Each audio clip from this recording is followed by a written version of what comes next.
जय समर्थ सद्गुरू गजानन महाराज. भाग 22. शेगावच्या मठात गजानन महाराजांचा पितांबर शिंपी नावाचा एक शिष्य होता. आध्यात्मिक वृत्तीचा पितांबर निरपेक्ष मनाने महाराजांची सेवा करत असे. एक दिवस फाटके तुटके धोतर नेसलेल्या पितांबरला बघून गजानन स्वामी म्हणाले, "अरे, तुझे नाव मोठे पितांबर आहे, पण नेसायला धडके धोतरही नाही. नाव म्हणे सोनूबाई आणि हाती कथलाचाही वाळा नाही. नाव आहे गंगाबाई, पण तहानेने तडफडे ती बाई. तशातलाच तुझा हा प्रकार आहे. केवळ पोतेऱ्याच्याच उपयोगाचे असलेले हे धोतर नेसून आपला पार्श्वभाग जगाला दाखवतोस म्हणजे काय?" असे म्हणून गजानन स्वामींनी पितांबरला आज्ञा केली की, "बाळा, हे दुपेटी धोतर घे आणि कोणीही काहीही बोलले तरी हे धोतर नेसूनच राहत जा." मग पितांबरने गजानन स्वामींची आज्ञा पालन करून त्यांनी दिलेले दुपेटी धोतर नेसले. पितांबरने गजानन स्वामींचा भारी दुपेटा नेसलेला इतर शिष्यांना बघवले नाही. स्वार्थ बळावला की भाऊच भावाचा घात करतो. गजानन स्वामींचे असंख्य शिष्य होते, पण त्यात खास असलेले, अधिकार असलेले शिष्य हाताच्या बोटांवर मोजण्याएवढेच होते. ते खास शिष्य पितांबरला टोचून बोलू लागले की, "तू स्वतःला काय समजतोस? गुरुरायांचे वस्त्र परिधान करण्याएवढी तुझी योग्यता तरी आहे का? हेच का तुझे शिष्यपण? यापुढे गुरुरायांचा अपमान करायला तू इथे राहूच नकोस." हे ऐकून पितांबर त्यांना म्हणाला, "गुरूंचा अपमान करायचा माझा हेतू नव्हता. उलट मी त्यांच्या आज्ञेचे पालनच केले आहे.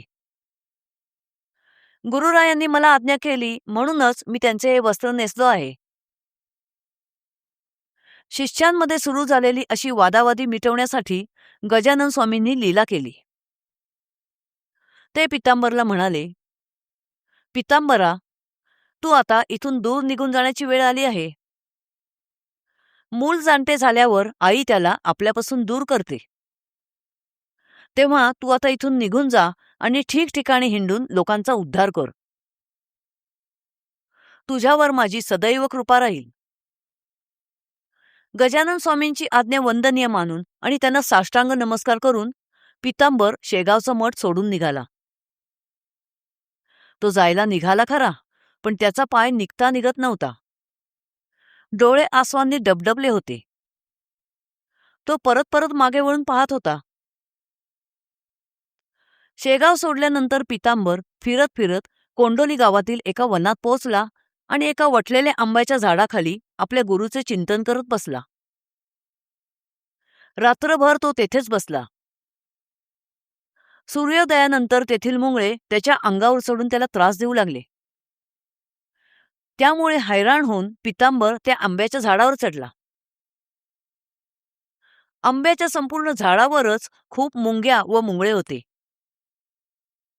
पितांबर सगळ्या झाडभर, झाडाच्या अगदी लहान मोठ्या फांद्यांवरही जाऊन आला, पण जेथे मुंग्या नाहीत अशी जागा संपूर्ण झाडावर त्याला कोठेही सापडली नाही. हे दृश्य काही गुराखी बघत होते. त्यांना पितांबरच्या या कृतीचे कौतुक वाटले. ते आपापसात बोलू लागले की, "हा एखाद्या माकडाप्रमाणे सहज झाडाच्या या फांदीवरून त्या फांदीवर जातो आहे. अगदी लहान सहान फांद्यांवरूनही फिरतो आहे. हा खाली कसा पडत नाही हे आश्चर्यच आहे." काही गुराखी म्हणाले, "यात आश्चर्य वाटण्याजोगे काही नाही. श्री गजानन महाराजांच्या शिष्यांमध्ये असे सामर्थ्य असते. याच्या या कृतीवरून असे वाटते आहे की हा नक्कीच गजानन महाराजांचा शिष्य असावा. चला, आपण गावात जाऊन सर्वांना हा वृत्तांत सांगू." कोंडोलीतल्या लोकांना गुराख्यांकडून हा वृत्तांत कळताच ते सर्व आम्रवृक्षापाशी आले. पितांबरला बघून त्यांना वाटले की हा कोणीतरी ढोंगी असावा. वेडेचार करण्याचे नाटक करून गजानन महाराजांचा शिष्य असल्याचे भासवत असावा. गजानन महाराजांचा शिष्य भास्कर पाटील याचा नुकताच आडगावात अंत झाला. तिकडे पेढे बर्फी खायला मिळत असताना गजानन महाराजांचे शिष्य इथे उपाशी राहायला येतीलच कशाला? मग गावकऱ्यांनी ठरवले की आधी याचे काय म्हणणे आहे ते ऐकावे, मग खरे खोटे ठरवावे. उगाच तर्क करण्यात अर्थ नाही. मग त्यांनी पितांबरला विचारले, की तू कोण आहेस? कोठून आलास? तुझे गुरु कोण आहेत? तेव्हा त्याने सांगितले, की माझे नाव पितांबर आहे. मी शेगावचा राहणारा असून श्री गजानन महाराजांचा शिष्य आहे. माझ्या गुरूंनी मला पर्यटन करण्याची आज्ञा केली, म्हणून मी फिरत फिरत येथे आलो आणि आंब्याच्या झाडाखाली बसलो. आंब्याच्या मुळाशी खूप मुंगळे असल्यामुळे मी झाडावर चढून फांदीवर जाऊन बसलो. त्याचे हे बोलणे लोकांना खरे वाटले नाही, म्हणून ते रागाने पितांबरला म्हणाले, अरे, संताचे नाव सांगून अशी चेष्टा करू नकोस. काय तर म्हणे, मी राजाची आवडती राणी आहे आणि पोटाची खळगी भरायला मजुरी करायला आले आहे. त्या गावचा देशमुख शामराव म्हणाला, अरे सोंगाड्या, स्वामी समर्थ गजानन प्रत्यक्ष भगवान आहेत. त्यांचे नाव सांगून त्यांच्या नावाला बट्टा लावू नकोस. एकेकाळी त्यांनी फळांचा ऋतू नसतानाही आम्रवृक्षाला फळे आणवली. संतांचे शिष्य काही अंशी त्यांच्याच तोडीचे असतात. तू खरंच गजानन महाराजांचा शिष्य असशील तर या वटलेल्या आम्रवृक्षाला नुसती पाने तरी आण. तसे केलेस तरच आम्ही तुला श्री गजानन महाराजांचा शिष्य मानू, आणि जर का तसे करू शकला नाहीस तर तुझी धडगत नाही. हे ऐकताच पितांबर घाबरून गेला. तो त्या लोकांना गयावया करून म्हणाला, मला असे नाडू नका. आधी माझी सारी कथा ऐका. मी माझ्या गुरुचे नाव लपवून कसे ठेवू? हिरे आणि गारा एकाच खाणीत मिळतात. मी स्वामींच्या शिष्यांमधील एक गार आहे. गारेमुळे खाणीला कमीपणा येत नाही. मी यत्किंचितही खोटे बोलत नाही. त्यावर शामराव देशमुख म्हणाला, उगाच सारवासारव करू नकोस. शिष्य जेव्हा संकटात सापडतो तेव्हा तो त्याच्या गुरुचा धावा करतो. मग जरी शिष्याच्या अंगी संतत्व नसले तरी सद्गुरू आपल्या शिष्याच्या मदतीला धावून येतात. हे ऐकून पितांबरला इकडे आड तिकडे विहीर असे झाले. तो चिंतातूर झाला. त्याला काय करावे काही सुचेना. बायका मुलांसकट सगळे गावकरी त्या वटलेल्या आम्रवृक्षापाशी जमले होते आणि उत्सुकतेने पुढे काय होते ते बघत होते.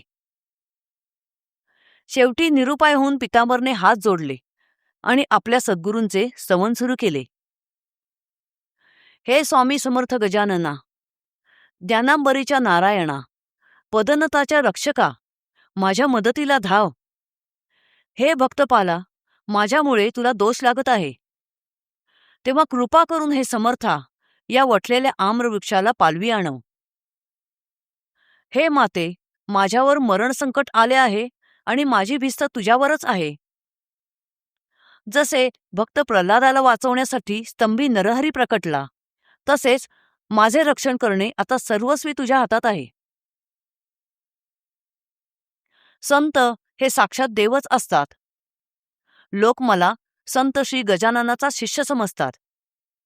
माझे महत्त्व तुझ्यामुळेच आहे. दोरा व पुष्पे एकत्र बांधून फुलांचा हार तयार करतात. तू पुष्प तर मी सूत आहे. तू कस्तुरी तर मी माती आहे. मी तुझा शिष्य असल्यामुळेच माझ्यावर हे संकट आले आहे. तेव्हा हे गुरुराया, माझ्या मदतीला धाव घे आणि या वटलेल्या वृक्षाला कोमल परणे आण. आपले गुरु श्री गजानन महाराज यांची अशी आळवणी केल्यानंतर पितांबर लोकांना म्हणाला, लोक हो, सद्गुरूचा नामगजर करा. म्हणा, जय जय साधूवर शेगावच्या अवलिया. मग सगळे लोक श्री गजाननाचा नामगजर करू लागले. आणि काय आश्चर्य, त्या वटलेल्या आम्रवृक्षाला पालवी फुटली. लोकांनी ते अगाध कौतुक प्रत्यक्ष डोळ्यांनी पाहिले. कोणी म्हणाले हे स्वप्न असेल. कोणी म्हणाले ही जादूगाराच्या खेळासारखी नजरबंदी असेल. मग झाडाचे पान तोडून पाहिले असता तो भ्रमही दूर झाला. फांदी वाटे तात्काळ शुभ्रसा चीक बाहेर आला. त्यावरून लोकांची खात्री पटली की या वटलेल्या आम्रवृक्षाला खरोखरच पालवी फुटली आहे. श्री गजानन खरोखरच महासंत आहेत. मग गावकऱ्यांना पितांबरच्या शिष्यत्वाबद्दल शंका उरली नाही. त्यांनी विचार केला की आपल्या शिष्याला भेटण्याच्या निमित्ताने कधीतरी श्री गजानन महाराज कोंडोलीत येतील आणि त्यांचे पाय आपल्या गावाला लागतील. मग सगळ्या गावकऱ्यांनी पितांबरला सन्मानाने मिरवत गावात नेले. समर्थ रामदास स्वामींनी कल्याण नावाचा आपला शिष्य लोककल्याणासाठी असाच डोमगावला पाठवला होता. हिरकणी कोठेही गेली तरी ती मौल्यवानच ठरते. कोंडोलीत पितांबरचा मठ झाला.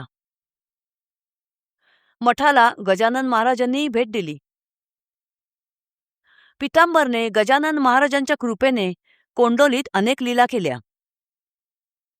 पितांबरने कोंडोलीच्या मठातच इसवी सन 1913 मध्ये समाधी घेतली.